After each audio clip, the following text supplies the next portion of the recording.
A continuar con las actividades, si les parece bien, y si no también. Vamos a tener ahora la oportunidad de presentar al profesor Wilson Pérez, conferencia magistral, ahora ya libre de la toga de representación de CEPAL y como ciudadano académico. Va a presentar una conferencia sobre el tema del cambio tecnológico y la automatización, el cambiante panorama para el empleo. El profesor Wilson Pérez es un experto en desarrollo, innovación y diversas otras materias que lo califican desde hace muchos años. Me permito esta libertad porque es un amigo, entonces puedo hacer un pequeño chiste al respecto, digamos, ¿no? Así que bueno, sin más trámites, Wilson, por favor. Voy a tratar de empezar con un video, pero que ya tenía sentido aunque tuviera que hablar a las 9 de la mañana. ¿Cuál es la idea? Como bien dijo el rector hoy, esto se fundó las universidades en 1100, 1200, y si ustedes se fijan, algunas de las metodologías de investigación siguen parecidas, pero lo que es seguro que la que sigue casi idéntica es la metodología de docencia. Todavía pararse en el frente con una tiza, con un giz o como se llame según los países, sigue siendo la metodología. Justamente este video lo oí por primera vez en un congreso sobre espectro radioeléctrico en Bogotá, hará un mes y medio más o menos, muestra lo que se viene a partir de que empiecen las conexiones móviles de quinta generación, lo que se llama 5G, lo que va a permitir en materia de revolución del tema docente. Por eso era la gracia de empezar con esto. Digital has transformed education. We used to teach in classrooms. Now a lot of the stuff is online. We have a lot more. So what we offer here at King's is, in essence, a platform where industries can come together and test out new things. And so we work with Ericsson on that, and we're very excited about this. Transforming the way how we learn and teach piano is very close to my heart, and I struggled a lot of getting the right piano positions going and finding the right way of playing certain chords. Applying the Internet of Skills in that setting is very powerful because we could have famous or very good teachers upload a perfect way how to play the piano onto a skills database. We standardize all that information, we store it there, and then we can replay that using an exoskeleton on people's hands so people learn how to play the piano in an optimum way. So we're trying really with 5G to do something which is at least 10 times better. We want to go from a gigabit per second to 10, if not 100 gigabits per second. We want to go down from 100 milliseconds to 10, if not 1 millisecond delay. We want to go up from a billion devices to a trillion devices. The ability to transmit skills, so muscle movement, touch. And that's what we're building with this Internet of Skills, the ability to transmit touch, skills, kinesthetic muscle movement with an extraordinary high reliability and very low delay. It allows us to teach surgeons. It allows us to teach people how to repair engines. It allows us to teach a whole set of new skills at scale. These are gigantic steps and would enable transformations in any industry you can think of. 2 minutitos fueron, ¿no? ¿Qué sale de ahí? Primero, esta persona no está haciendo propaganda de una empresa, es un profesor del King's College de Londres que están probando las tecnologías que presuntamente van a estar arriba de la mesa a partir de 2020, o sea, unos 3 años más, cuando empiece la instalación de las redes de quinta generación, y como América Latina siempre va un par de años atrás, esto lo vamos a estar viendo con matices, por supuesto, en 2022-2023. O sea que aquella idea que los cambios se darán en el largo plazo, cada vez tiene menos sentido. Bueno, ¿de qué voy a tratar de hablar? Voy a tratar de hablar básicamente de 2 cosas. ¿Cómo está el cambio a nivel internacional en un par de temas? Simplemente reforzando ideas que ustedes ya tienen de las lecturas que hay. Dar un par de números sobre cómo está América Latina en este punto, o sea, realmente cómo estamos corriendo en esta carrera. Y después voy a tratar de gastar unos minutitos en 2 temas que creo son particularmente importantes. Uno, inteligencia artificial y otro, robótica. Sobre todo pensando qué efectos va a tener la robótica sobre la generación de empleos o el mantenimiento de empleos. Y después voy a terminar con algunas proposiciones generales. ¿Dónde estamos? Esto hoy ya es un lugar común, pero cuando lo empezamos a presentar allá por 2015, esto ya parece prehistoria, pero en realidad era 2015, fue un informe que hicieron en la Cámara de los Lores en Inglaterra, que dijeron una cosa que es verdad. La economía digital hoy permea todos los aspectos de la vida y no hay nada que no sea diferente de la economía nacional. Dicho de otra manera, aún el que quiera vender lechugas, lo más probable que hoy la conexión para vender las lechugas la tenga que hacer por un teléfono celular. Dicho de otra manera, acuérdense, hace 5 o 6 años, alguien escribía un libro sobre algo y le ponía el capítulo digital, que en aquella época se llamaban las TICs o tecnología de la información y la comunicación. Bueno, hoy, ¿a quién se le ocurre escribir sobre la industria automotriz y dejar para escribir después el capítulo y las TICs? No, se acabó. Yo ya tengo que lo digital, o si quiero escribir sobre centros comerciales y comercio minorista, vamos a hacer una proyección de comercio minorista 5 años y después voy a ponerle el capítulo comercio electrónico o tengo que largar desde el principio. Ese es el cambio grande. Hubo un momento en el cual el tema digital era un tema más. Hoy en día es casi el centro de los temas. Y fíjense, este es un gráfico que también ya tiene un añito y algo, pero lo que muestra este gráfico es esencialmente una serie de flujos que caracterizan a la globalización, que son estos que se mueven mucho, las exportaciones de bienes, las exportaciones de servicios, la inversión extranjera directa, el financiamiento. Y fíjense que todos los flujos suben y bajan, llega la crisis de 2008-2009 y una fuerte caída, sin embargo hay un flujo que no hubo para él ni boom de los commodities, ni caída de los commodities, ni crisis de nada, que es el flujo rojo, que no es un dibujo, es una gráfica, y que es la capacidad de transmisión de banda ancha transfronteriza. Entonces, la primera cosa que tenemos que empezar a pensar, hay algo que está sucediendo para lo cual no hubo crisis de commodities, para lo cual no hubo crisis de 2008. Y fíjense que esto, si ustedes le hacen el calculito, esto da una tendencia bastante exponencial, lo cual lleva a pensar que algunas de las proposiciones de 2005, 2006, que hablaban que estábamos entrando en una era de tecnologías exponenciales, en parte tenían razón. Entonces, lo primero que quería resaltar es, muchas veces nos estamos perdiendo de vista. Y fíjense que todo el mundo dice, uy, qué problemas que tenemos con la inversión. Bueno, no hay problemas con inversión en estas tecnologías. ¿Y qué problemas que tenemos con productividad? Vayan a preguntarle la productividad a los de comercio electrónico. O sea, hay un mundo digital que está yendo a una velocidad muy fuerte. Pero la pregunta es, ¿cómo va América Latina en este juego? Estos datos no están, creo que es la tercera vez que los presento en el último mes, pero son datos nuevos. Fíjense, en el mundo, esta gráfica, si usted, claro, si uno sale de cero todo a infinito, pero pónganse ahí por 2007, por ahí cuando ya no es cero, esto se multiplicó unas 45 veces en la última década, más o menos.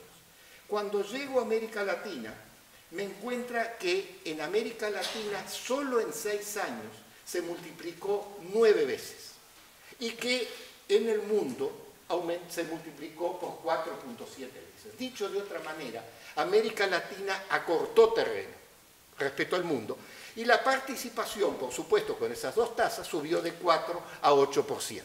Y ustedes saben que en América Latina, cuando algo en el mundo anda por 6-7%, es que estamos en el promedio mundial.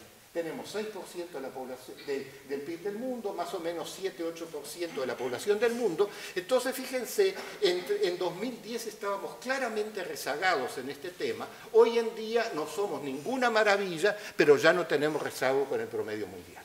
O sea, y esto significa que empresas y gobiernos hicieron algo bien. Y esas empresas en algunos países son transnacionales, por ejemplo América Móvil o Telefónica, en otros países tienen empresas nacionales y en otros países como Uruguay son empresas públicas. No podemos sacar una teoría de que este fue mejor, este fue peor, sino que lo que sí se ve, que a diferencia de montones de políticas fracasadas de la región que nunca salieron del papel, en última instancia tenemos un área en el cual el esfuerzo de inversión del sector privado y el sector público, según los casos, con diferentes componentes, eliminó el rezago que teníamos respecto al promedio del mundo. Nadie está diciendo que estemos eliminando el rezago respecto a la punta del mundo, pero respecto al promedio mejoró. But our brains are wired for a linear world. As a result, exponential trends take us by surprise. I used to teach my students that there are some things, computers just aren't good at, like driving a car through traffic. That's right. Here's Andy and me grinning like madmen because we just rode down Route 101 in, yes, a driverless car. Thirdly, the new machine age is combinatorial. The stagnation is... Ahí está. ¿Qué es la idea acá? Este es el profesor Brilliantson, uno de los buenos que está escribiendo en este tema, y él está dando, fíjese, la explicación básica. Yo, como profesor de tecnología, le enseñaba a la gente, y él da clase en MIT, o sea que enseñaba a un grupo de alumnos de primera en el mundo, le enseñaba que había dos cosas en el cual el conocimiento tácito nunca iba a permitir que una máquina hiciera. Las dos cosas que él dice ahí, aunque lo dice medio rápido y con un acento muy fuerte, era, por un lado, jugar ajedrez y por lo otro, entender un mapa y manejar un auto. Y bueno, jugar ajedrez ya sabemos que pasaron 10 años, y él dice, bueno, Andy y yo, Andy es Andy McAfee, que es el coautor de 3 libros con Brilliantson, justamente lo que está diciendo es, miren, esto que yo enseñaba hace menos de 10 años, hoy en día no existe más. Pero fíjense para la rapidez del cambio.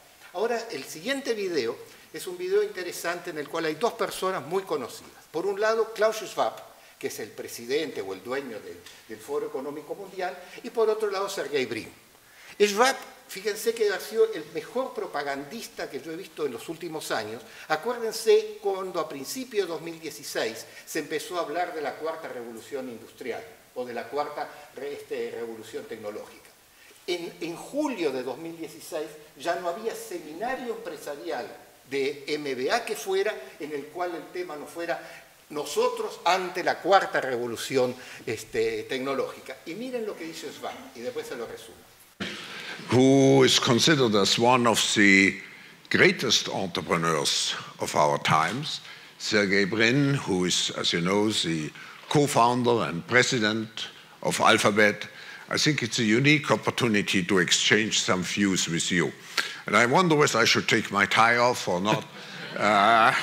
But let me go immediately into the subject. We talk a lot about the fourth industrial revolution, and I have written a book 1 year ago. When I look at the contents, I have the feeling such a lot is already outdated. What was considered a year ago science fiction is already reality. So maybe my first question to you.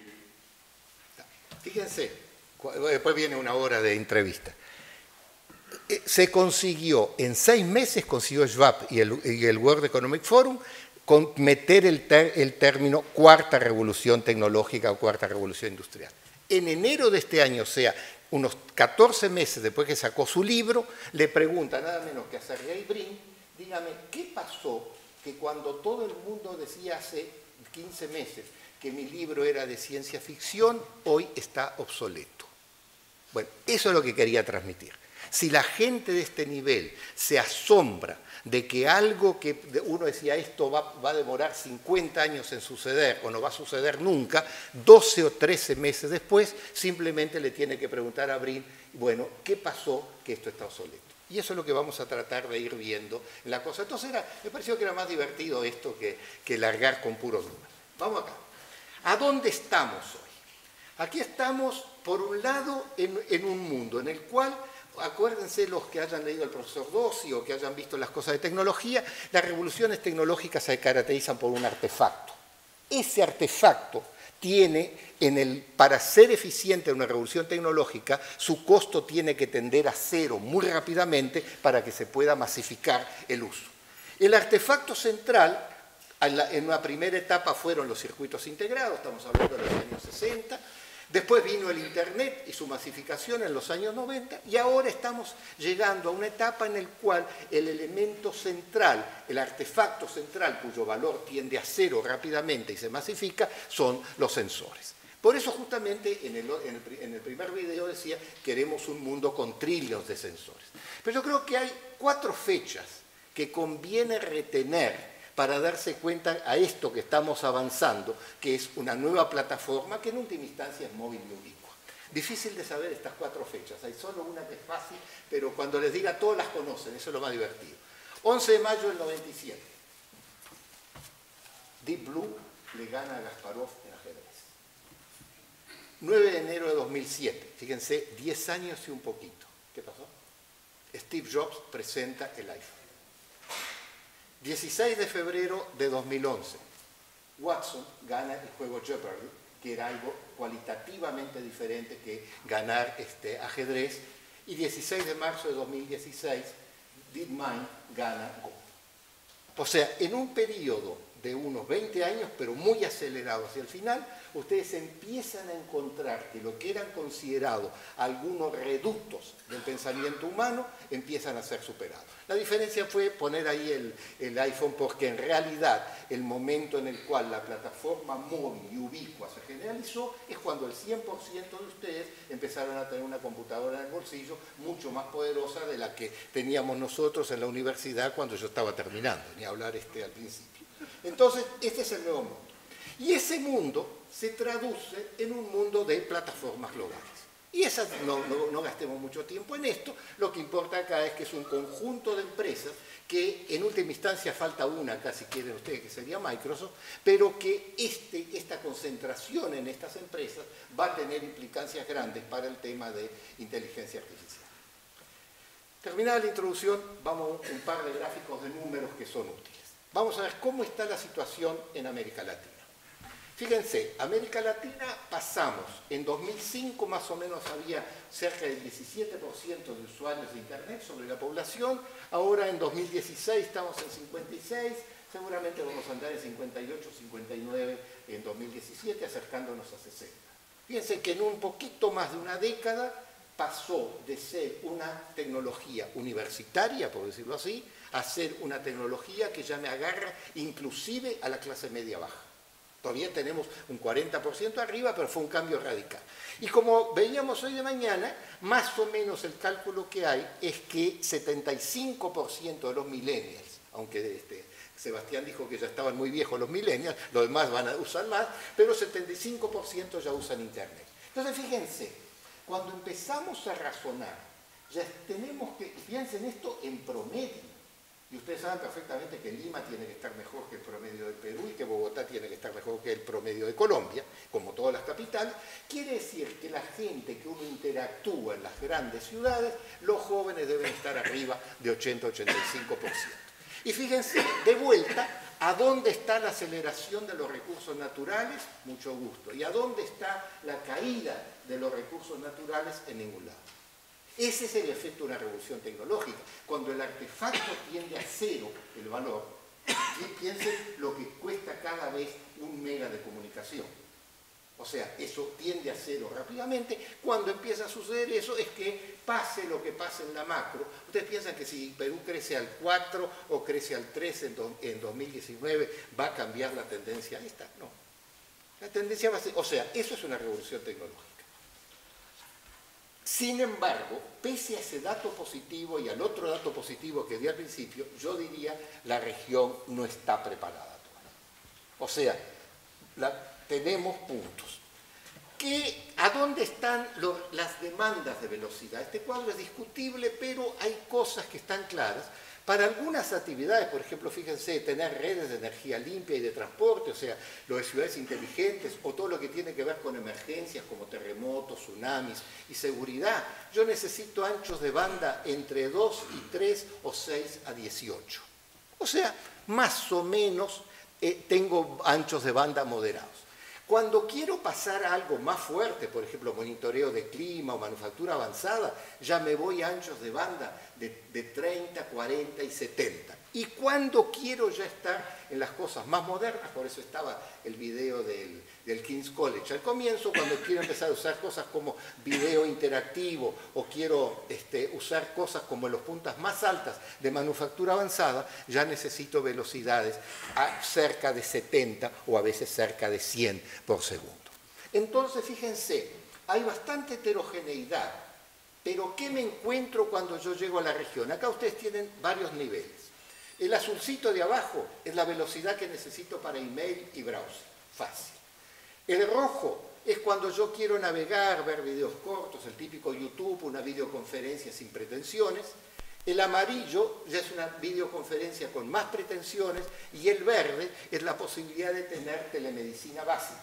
No telemedicina de que me controlen la presión desde mi casa, sino ya poder tener algo entre hospitales centrales y hospitales locales, pero que yo pueda pasar radiografías, pueda pasar cosas en serio.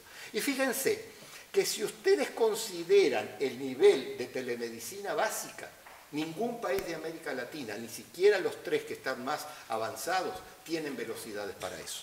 Lo cual no quiere decir que el barrio tanto no lo tenga. Lo que estoy diciendo, el país no lo tiene. Y los que están más rezagados todavía no alcanzan a un nivel de video y conferencias de calidad HD. Entonces, la primera cosa es, vamos bien, estamos acortando distancia, pero o aceleramos o aceleramos. El primer mensaje que tiene que quedar es, no vamos cerrados, vamos bien, pero la velocidad con la cual estamos avanzando se ve bastante claro acá. O sea, podía haber puesto 20 países de América Latina, pero lo que quería mostrar, bueno, ni los que están mejor están con condiciones de poner a nivel nacional una telemedicina básica, y los que están peor tienen problemas a veces para cosas bastante más elementales. ¿Por qué? Básicamente por esto. Más o menos un quinto, o sea, 1 de cada 5 conexiones en la región es de 4G, o sea, de cuarta generación. Cuando estamos a unos 3 años que empiece a implantarse 5G con la multiplicación de velocidad que va a tener eso implícito. Y la idea, esto cambia muy rápidamente trimestre a trimestre, pero la idea es que ahí por 2020 todavía tendríamos la mitad de las conexiones móviles en tecnología 3G. Ahí tenemos un límite. Hay muchas cosas que se pueden hacer con 3G, pero no se pueden hacer todas con 3G. Y lo otro, y esto es más grave todavía, la cobertura mediante fibra óptica anda en el orden de 12, puede haber subido un poquito, anda en 15%.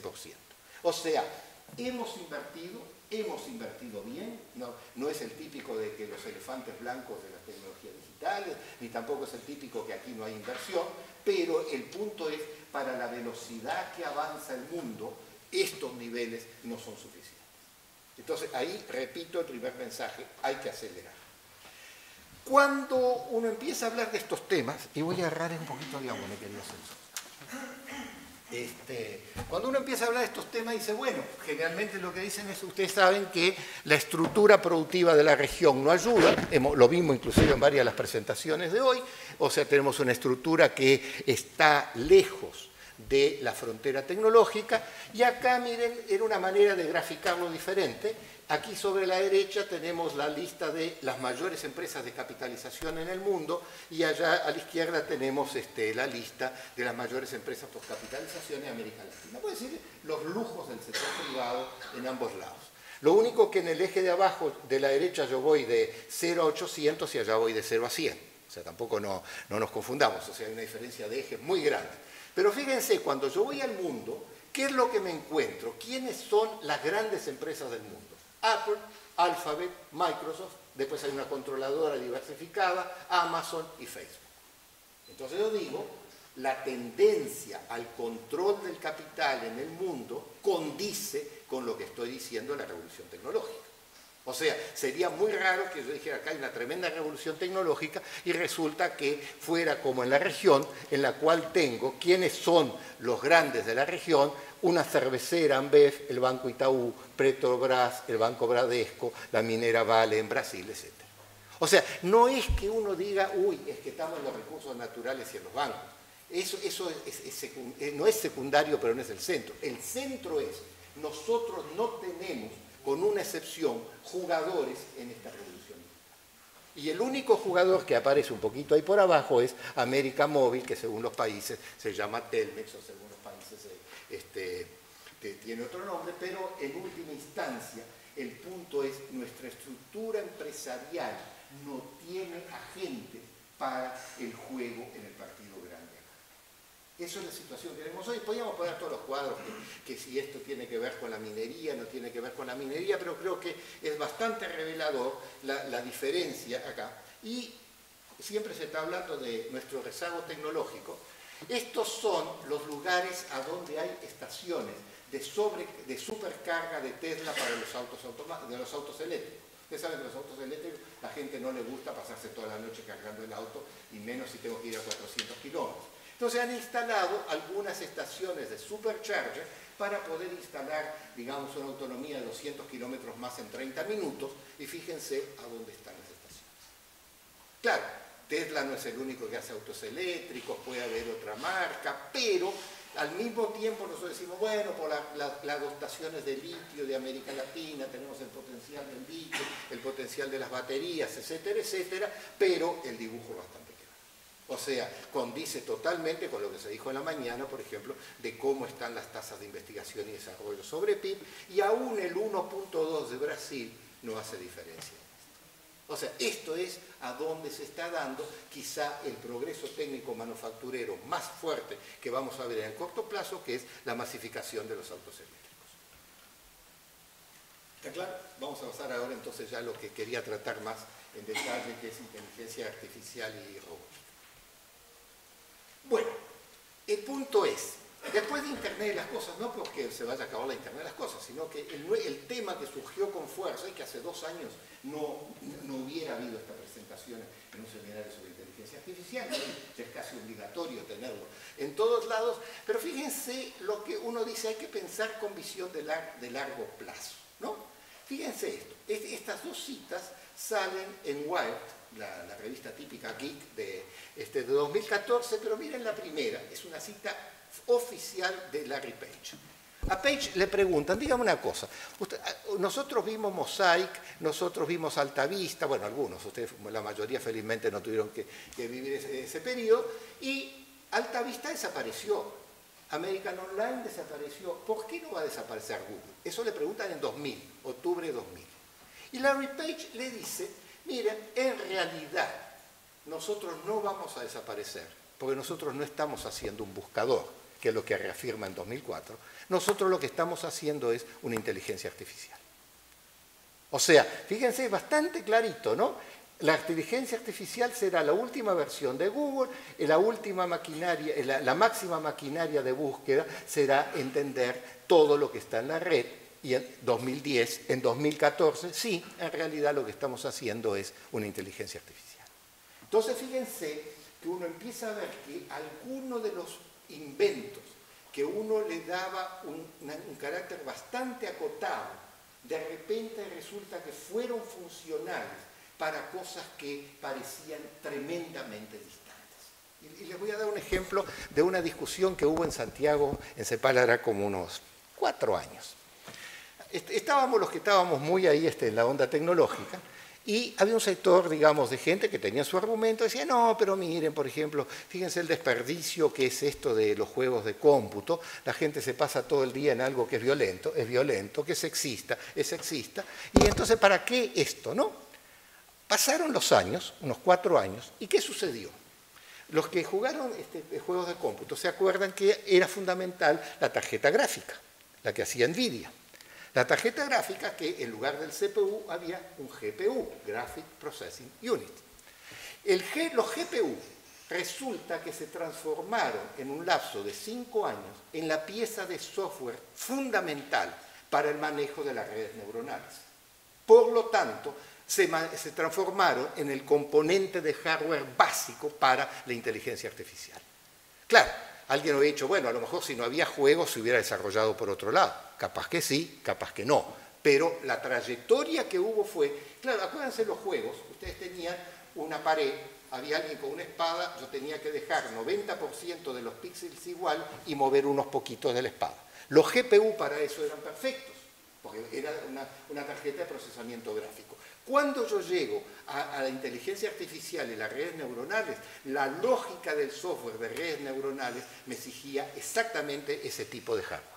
Con lo cual, ¿qué sabía yo que estaba invirtiendo en una cosa que iba a tener efectos en algo que estaba bien distante? Ahora, como siempre, que siempre a mí me gusta mucho citar a Brian Arthur, porque Brian Arthur, siendo un economista, digamos, heterodoxo, evolucionista, bueno, es un científico en realidad, ¿no? Pero lo fundamental que él está diciendo, ¿no? Que estamos moviéndonos hacia instalar una inteligencia externa y que básicamente va a estar traducido en algoritmos y máquinas. Entonces, ahí la sensación que uno tiene, bueno, ¿qué es lo que movió la inteligencia artificial? Y la inteligencia artificial se movió por tres cosas. Porque redes neuronales sabemos que existen desde los años 50. Pero, ¿qué es lo que faltaba? Faltaba, uno, Big Data. Yo para entrenar las redes necesito grandes cantidades de datos, pero grandes en serio, la que me puede proveer justamente una máquina de search o como Google o una red social como Facebook. Aparecieron los datos. Hubo desarrollos importantes en lo que tiene que ver con aprendizaje de máquina y la lectura de los algoritmos. Ahí hubo aprendizaje. Y por otro lado, la mayor capacidad computacional, que fue justamente el pasaje de los CPU a los GPU y a los TPU. Entonces, fíjense, tenemos bien lo que estaba en los libros de texto, teníamos tres procesos en el cual uno es un proceso que estaba fijado en recoger datos y procesarlos, otro que tenía que ver con avances en la tecnología de software y algoritmos, y otro que tenía que ver con hardware, que se conjuntaron y permitieron el salto de los 2 o 3 últimos años, que ustedes lo ven desde los traductores hasta los reconocedores de imagen. ¿En qué funciona? Después voy a ver un poco, vamos a llegar a las consecuencias de esto, pero ¿en qué funciona la inteligencia artificial? Yo diría que funciona en 3 niveles. Funciona en actividades de percepción, ¿no? Que es, por ejemplo, lo que hay cuando hay reconocimiento facial. Acuérdense, hace 3 o 4 años cuando las máquinas empezaban a reconocer caras en las aplicaciones de fotos, la mitad estaba bien, la mitad estaba mal. ¿Cuántas caras corrigieron ustedes el último semestre? ¿2? ¿1? O sea, las máquinas aprendieron a reconocer caras. También mejoraron mucho en comprensión. O sea, la comprensión, por ejemplo, la capacidad de optimizar traducciones en los sistemas de búsqueda. Por ejemplo, hoy ya no tiene nada de raro tener una aplicación en el iPhone que yo hablo en el idioma y me traduce en el otro instantáneamente. Entonces tengo avances en percepción, comprensión y por otro lado avances en acción, que es por ejemplo todo lo que tiene que ver con piloto automático y en última instancia vehículos autónomos. Entonces ustedes tienen estos 3 movimientos de software, datos y hardware que me mejoran capacidades de percepción, comprensión y acción. Y para que no vean que esto es bla, bla, bla, fíjense este acuerdo que llegan a principios de año, una empresa bien conocida como Volkswagen, en una industria gigante como la automotriz, con una empresa que yo la verdad no sabía que conocí, que es esta china Mobvoi. ¿Y para qué se ponen de acuerdo? Y fíjense, son los alemanes con los chinos, para reconocimiento de voz, procesamiento del lenguaje natural, búsquedas verticales y búsquedas proactivas. O sea, el centro de la discusión de la industria automotriz, más allá del vehículo eléctrico, es justamente el uso de inteligencia artificial en estos puntos. Entonces, si yo me voy a empezar a preocupar de la industria manufacturera, claro, uno dirá, bueno, pocos países de América Latina producen autos, sí, pero muchos producen autopiezas.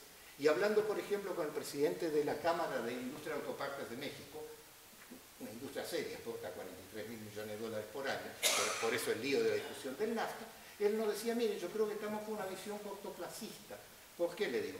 Porque básicamente estamos defendiendo las plantas de pistones, cuando sabemos perfectamente que en 20 años no va a haber pistones.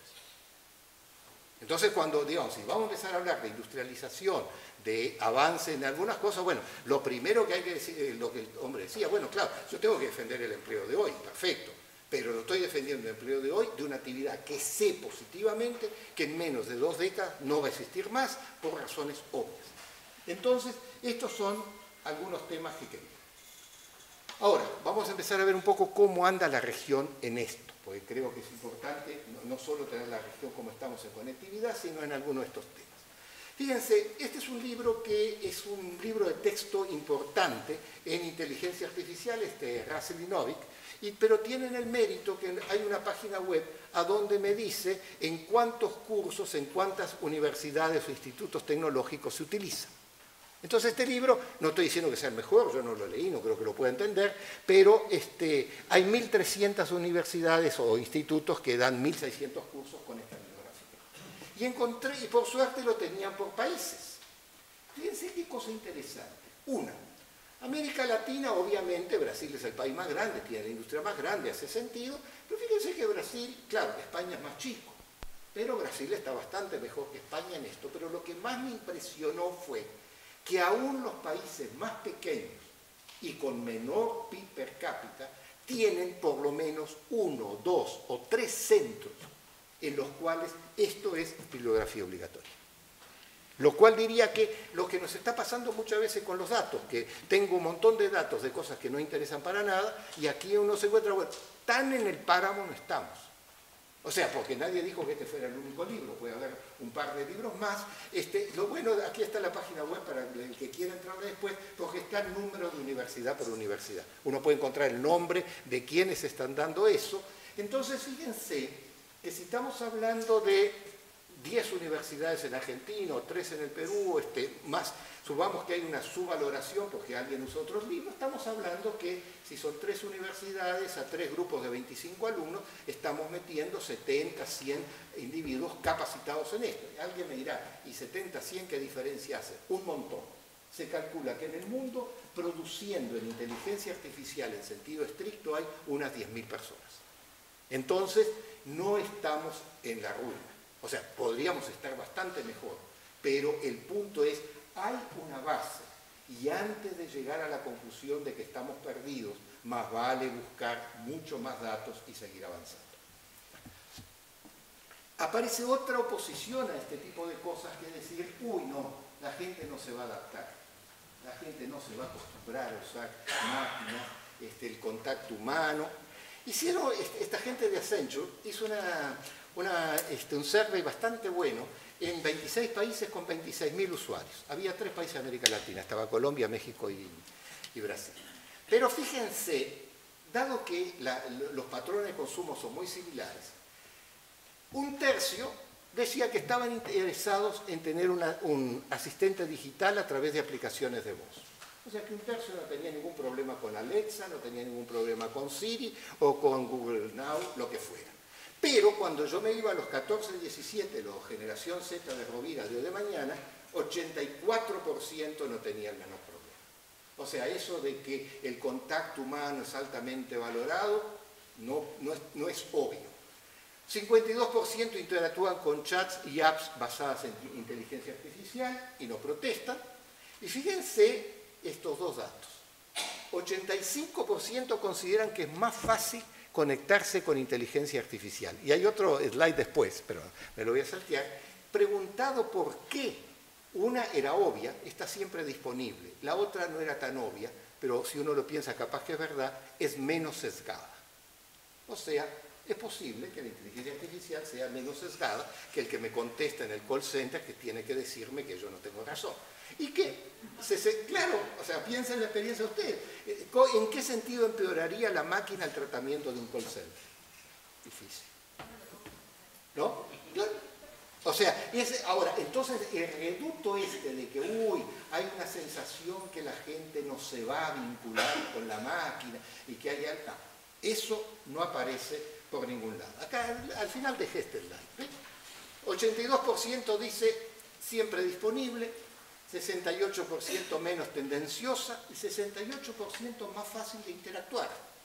Y entonces, bueno, la pregunta es, ¿y esto seguirá? Bueno, dice, de los que estaban ahí, 54% pensaban comprar un smartphone en 2017, lo cual quiere decir que el mercado no se está estancando para nada, pero fíjense por qué lo querían comprar.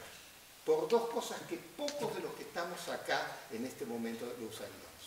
Lo cual quiere decir que es básicamente para realidad virtual o realidad aumentada. Dicho sea de paso, entonces, el chiste famoso de que estos tarados que andan jugando Pokémon GO están errados, no estaban tan errados. Porque de a dónde sacaban. Fíjense que cuando yo estoy hablando 50% de los que quieren comprar smartphones, estoy hablando de algunos cientos de millones de smartphones. No estoy hablando de cifras menores. ¿Y quién fue el que metió en los hogares y en el consumo de la gente la realidad aumentada? Básicamente Pokémon GO.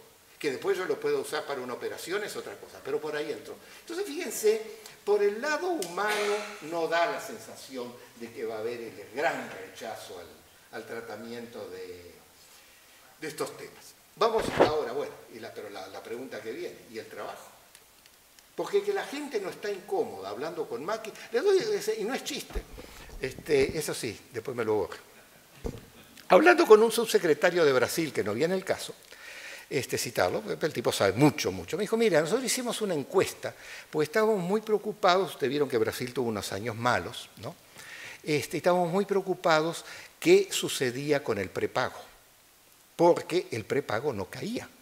Entonces, ¿qué estaba la gente dejando de consumir para mantener el prepago cuando el producto cayó 3 años al 3 y algo? Uno, dijeron, fueron entrevistas, la única manera de averiguar estas cosas. Uno, lo primero que la gente cortó fue el cigarro, lo cual, cada quien es libre, pero no es una cosa mala. La segunda cosa que cortaron fueron las gaseosas, o sea, las bebidas. Lo cual es bueno por un lado, pero no se olviden que los pobres meten la mitad de las calorías con el azúcar de la Coca-Cola, o sea que tampoco, no es tan bueno, pero entonces la gente cortó ahí. Y el tercero, sexo pago. Fueron los 3 productos que cortaron, o servicios que cortaron. Y el hombre me decía, ven, y sin embargo, todavía el Instituto de Estadística no considera el prepago en el consumo básico. Cuando la gente está dispuesta a cortar el tabaco, está dispuesta a cortar la Coca-Cola o la Pepsi o lo que fuera, está dispuesto a bajar el consumo en sexo pagado para sostener el prepago. Entonces, esto es importante porque les va transmitiendo que, bueno, sea porque la señora tiene que cuidar, saber a dónde están los niños, sea porque el otro quiere saber a dónde está la otra o viceversa, el punto es que algunos componentes de estas tecnologías se volvieron en elementos centrales del consumo popular, no del consumo. ¿Y qué va a pasar con el trabajo? Aquí traje 2 grafiquitas. La primera es el número de robots. Generalmente, el dato del número de robots en el mundo lo dan per cápita, con lo cual, como China tiene un cápita de 1.300 millones, aparece Alemania, Japón, todo el mundo aparece por arriba de China. Este cuadro al revés lo que trae es el número absoluto de robots. ¿Y quién es el rojo? Es China. Y fíjense, aquí estamos hablando de Alemania, Corea del Sur, Japón, Norteamérica, que para esto es Estados Unidos y Canadá, y China. Resulta que el país de estos 6 que tiene salario más bajo es el que está instalando mayor número de robots. Por eso que es malo el dato ese del per cápita. O sea, algo está pasando en la estructura de lo que hoy es la principal potencia manufacturera del mundo, por eso no hay duda. O sea, se puede discutir si es la primera o segunda económica, o de la segunda, pero la principal manufacturera del mundo, lo que hay es que son al mismo tiempo los que tienen el salario más bajo de este conjunto de 5, pero son los que están instalando mayor número de robots. Eso hay que tener en cuenta, no es solo un tema de la mano de obra. Pero entonces la pregunta que nos hicimos fue, a partir de una idea del CONACYT de México que fue muy buena, pero los cuadros los hicimos nosotros, fue decir, bueno, ¿cuándo el costo de operación de un robot agarra al salario industrial? De tal manera de poder saber en qué momento ya las fuerzas económicas están en un sentido. En el cuadro de arriba tenemos manufactura, ¿no? Y en ese cuadro, ustedes lo que ven es básicamente, tenemos en negro el costo laboral en Argentina. Para Argentina, con el tipo de cambio, es muy difícil determinar lo que es en largo plazo, es complicado. Pero sin embargo, tuvimos en verde y azul el costo laboral en México y en Brasil, y el costo de un robot genérico por hora. El rojo es la estimación y la superficie, esa rosadita, es qué pasaría si el progreso técnico se acelera 15% más, ¿no? Si se acelera 15% más, ya estamos hablando que el salario manufacturero va a andar golpeando el costo de un robot más o menos en unos 4 o 5 años. Poquito más, poquito menos, pónganle la RE por el 100%, en lugar de 4 años van a ser 8. Cuando empiecen a salir los que hoy entraron a la secundaria para ir al mercado de trabajo, esto ya sucedió. Pero dijimos, bueno, ¿qué pasa si me voy a una actividad no tan tecnológica como la manufactura en promedio? Bueno, si hago esto para autos, ni hablar. Lo sacamos básicamente, había un cuadro para autos, a donde México, el soldador de autos en México y en Brasil, cortaba el robot en 2017-2018. O sea, cortó. Entonces, justamente cuando fuimos a hacer esta entrevista a la industria de autopartes, la pregunta que le hicimos al señor dice, ¿no estamos un poco exagerados con este cuadro? Un tipo que sabía todo de la industria. Me dice, no, ya no queda ningún soldador en las plantas modernas en México. No hay más. Nos habíamos quedado cortos porque decíamos que era un tema para 17, 18, no hay más. Solo quedan en las plantas atrasadas. En las plantas modernas no hay más. Y fíjense, entonces aquí decimos, bueno, vamos a poner la industria de confecciones, ¿no? Entonces pusimos la industria de confecciones, obviamente se estiran un poco los plazos, pero claro, el robot a su vez es más barato, pues un robot específico, y graficamos en negro acá abajo Honduras, suponiendo ahí sí un salario bajo, en serio, y que prácticamente no se mueve, y aún en el caso de Honduras estamos hablando de un rango que podría ir entre 10 y 15 años. Fíjense, 10 o 15 años es menos de lo que va a demorar que los que entraron a la escuela hoy salgan de la secundaria. O sea, en cualquiera de estos escenarios, aún equivocándose mucho, los currículum de primaria y secundaria de hoy van a afectar las posibilidades de esta gente cuando esté saliendo. Aún supónganse que esto esté errado por un porcentaje muy grande, ya no es un tema para la generación que viene. Ya es un tema para la generación que está hoy. Entonces, cuando se ve un poco, ya esto es un estudio muy bueno que hizo McKinsey en abril del 17, que ellos calculan basado en diferentes actividades que realiza un trabajo. O sea, un trabajo no es necesariamente todo automatizable, puede haber una parte que sea automatizable, otra parte que no. Ellos dividen por actividades y encuentran en términos FTE, que quiere decir Full Time Equivalent, o sea, dicho, si yo midiera en trabajadores equivalentes, el golpe en América Latina podría andar por la vuelta de 75 millones de puestos. Ustedes supónganse que esto es un disparate total, que está triplicado de lo que va a ser realidad, igual ajusten 25 millones de puestos en 5 años. O sea, si aún trabajando con expectativas muy conservadoras, aquí hay un tema en serio. Entonces, ¿qué es lo que estamos pensando que va a suceder? Yo diría, yo creo que no vamos a ver el escenario de arriba. O sea, no, porque eso supondría que el trabajo es 100% automatizado. Yo creo que vamos a ver mucho más este tipo de escenarios, el de abajo. Lo que se llama el escenario de los cobots, con algunas actividades siendo desarrolladas por máquinas y otras actividades siendo desarrolladas por gente. O sea, difícilmente vamos a estar en la situación de arriba y creo que este es el movimiento más hacia donde vamos yendo. Ahora, aquí quería hacer un comentario, que es el siguiente. En el último libro que sacaron ahora en julio, Brynjolfsson y McAfee, hablan de un tema que es interesante. Dice, miren, allá por los años 80 se generó una división del trabajo que básicamente era esta. Las cosas que no hay que pensar, que la hagan las máquinas. No se llamaban robots en ese momento. Las máquinas, las que hay que pensar, las hacen los humanos.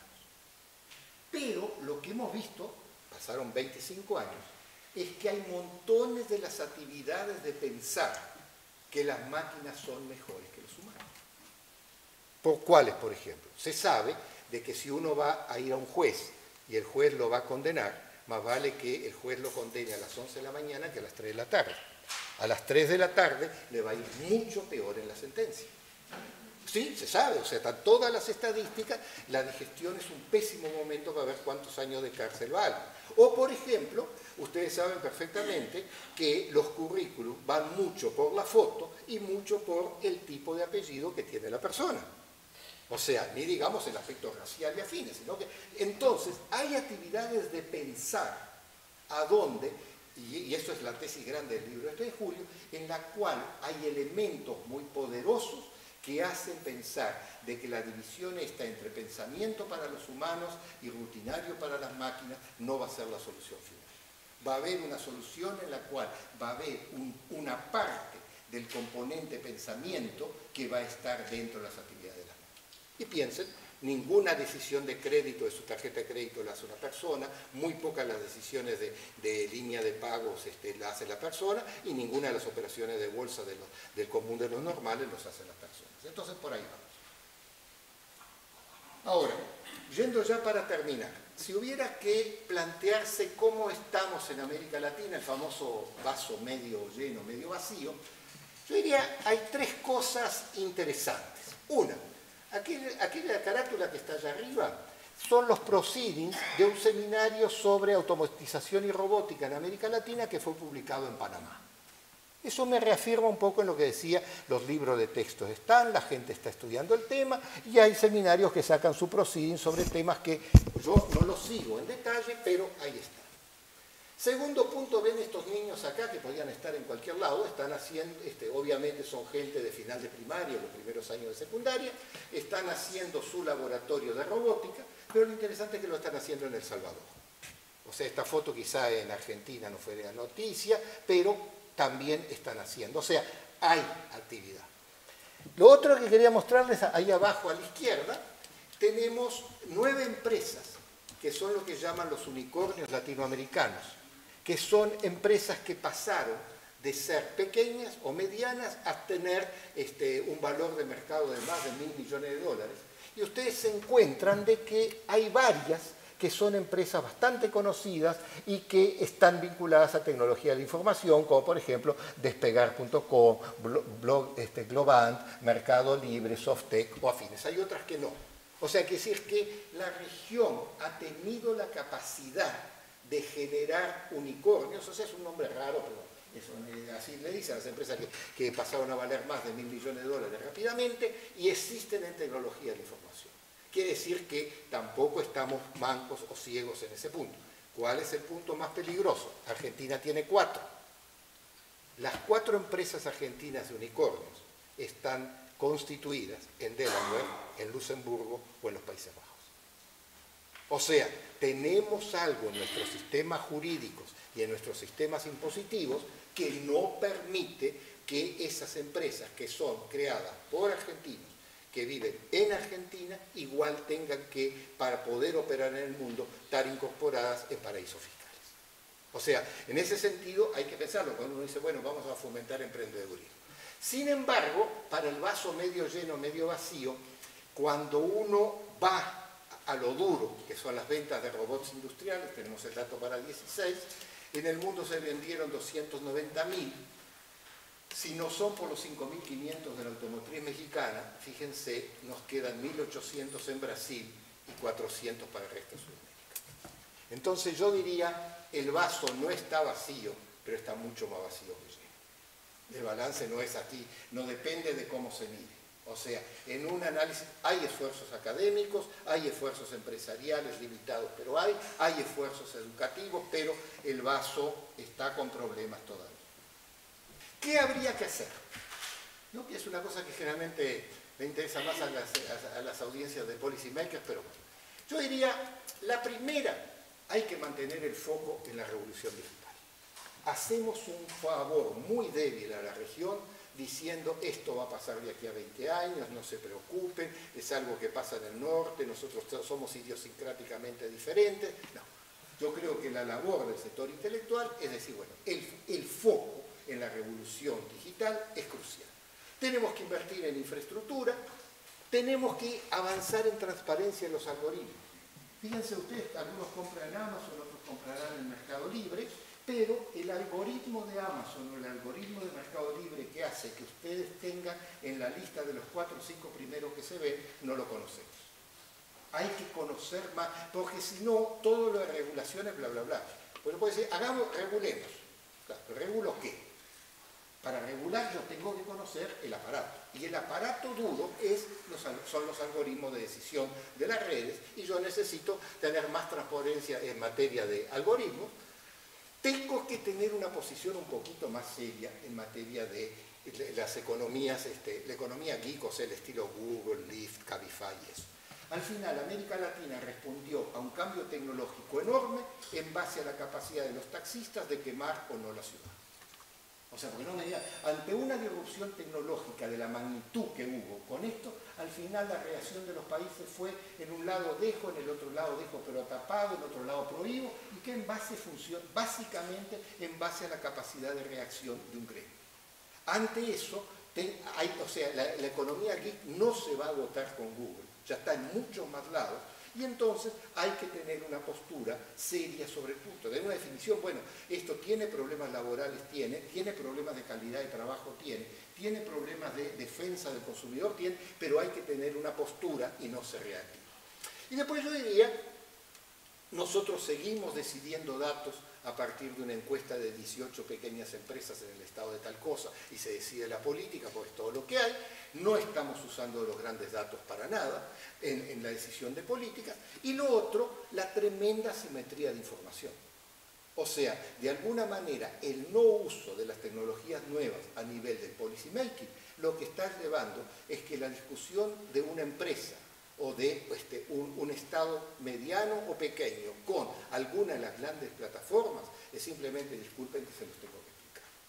O sea, realmente si no avanzamos en estos rubros, tenemos que mejorar la infraestructura, tenemos que tener una posición clara sobre las innovaciones disruptivas y tenemos que avanzar en el uso de los grandes datos y reducir las asimetrías.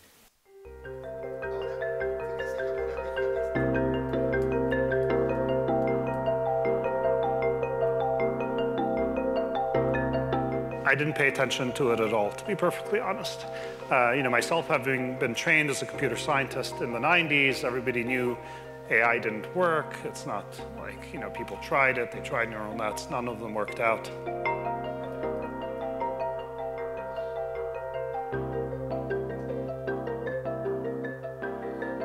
It's an incredible time, and it's very hard to forecast. What can these things do? We don't really know the limits.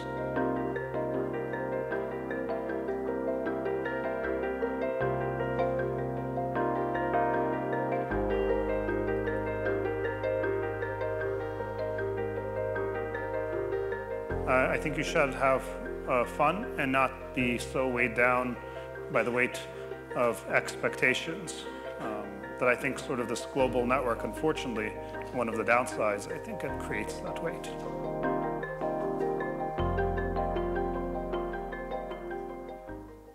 Bueno, salió mal el video, pero bueno, ¿qué es lo que hay que retener de esto? Así como Schwab le preguntó a Brin por qué quedó obsoleto en un año, aquí lo que está diciendo Brin es, yo, que estudié ciencia de la computación y que nada menos coinventé Google, casi nada, no me di cuenta de que venía lo de las redes neuronales y la inteligencia artificial. Entonces, cuando uno encuentra gente de este nivel que dice, miren, yo no la vi venir, creo que ahí sí tiene que salir una moraleja importante. No podemos sobreplanificar. O sea, por un lado nos encontramos que hay necesidad de ver el futuro, pero si este nivel de gente se comió lo de inteligencia artificial, después se cuenta cómo había algún sector que, como eran más jóvenes que él, no habían estudiado eso y por lo tanto él les dio autonomía y al darles autonomía les permitió funcionar con esto. Entonces, yo diría, las dos cosas a retener, ¿no? Por un lado, lo que hace un año era la gran novedad, hoy a duras penas aguanta como obsoleto, y por otro lado, aún los grandes se cortan. Y acá le tengo otra de Brian Arthur, ¿no? Que yo creo que es bastante buena. Bueno, aquí no hay límites. ¿A dónde va a terminar esto? No hay ninguna razón para pensar de que va a tener. Y yo creo que al final, como ahora estrenaron Blade Runner 2049, metí dos fotos del final de Blade Runner original, al final la reacción de todos va a ser o a favor o en contra. Y como siempre va a ser una reacción bastante emotiva, y ahí se trata.